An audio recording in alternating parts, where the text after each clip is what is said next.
Now, in the next few lessons, we're going to be learning about something that's really, really powerful, and it's the command line.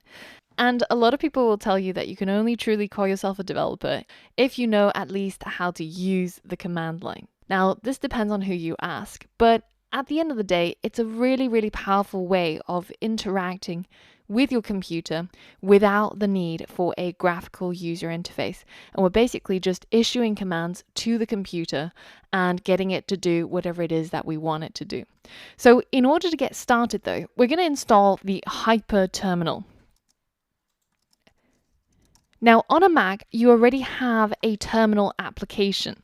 But the reason why we're installing Hyper is because one, we're going to stay consistent between Windows and Mac users, but also Hyper is super customizable and you can check out a whole bunch of themes if you wanted to. And similar to Atom, it's got a whole bunch of plugins that you can put in, which customizes and makes Hyper more powerful and does more of what you want it to. So first and foremost, if you're on a Mac, just head over to hyper.is and click on Download Hyper for macOS. And once you've downloaded it, it's just a matter of double clicking to unzip it. And now you have downloaded and installed the Hyper application. And all you have to do is just to move that again into your applications folder. Now on Windows, it's a little bit more involved, but all you need to do is again, go to hyper.is and then click download Hyper for Windows. If the website doesn't automatically detect which platform you're using, then just click on other platforms and select the windows.exe. And once you've downloaded that, you should have something called hypersetup.exe. So just double click on it to run the setup instructions. And once it's done, it should show you this Hyper terminal and you can see it right here. Now, there's a few other things we have to do before you're ready to go. We're going to install something called Git, which we're going to learn about a little bit later on. But we're going to install it now because it comes with something called Git Bash, which is a way for us to be able to use Bash to be able to interact with the command line. If you head over to git-scm.com, and by the way, all of the links that I'm mentioning are available, of course, again, on the course resources list, including where to download Git, as well as what we're going to show right now. So git-scm.com, you're going to head over to downloads, and then you're going to click on Windows to download it for your system. And it should automatically pick the version that you need. So once that's downloaded, then simply just double click on the exe file and go through the installation wizard, making sure that you have Git Bash checked as something that you're going to install.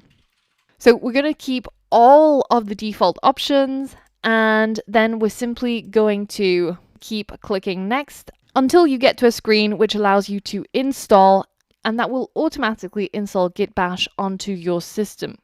Now, once that's done, I recommend restarting your computer, and then we're going to configure Hyper to use Git Bash. And again, in that list of links, there's a link that links to the Hyper configurations, which is this page right here. And I want you to simply copy all of this, and we're going to go into Hyper, and you're going to click on this little button here, and you're going to go into Edit and Preferences. And it's going to open up your configurations. So here, I want you to delete everything that's currently in there and paste what you just copied over. And now if you just go ahead and click Save and close it down, then Hyper will update its configuration. You should now close down Hyper and then reopen it again from the start menu in order for those configurations to go through. And the very last thing to do is to check and make sure that the installation has been successful.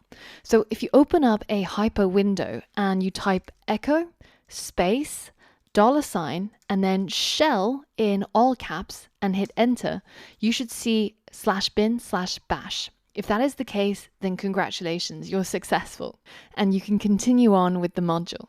If you don't, then be sure to review the previous steps we've gone through, and it's especially important that you've installed Git Bash and you've updated the configuration file as shown in the video.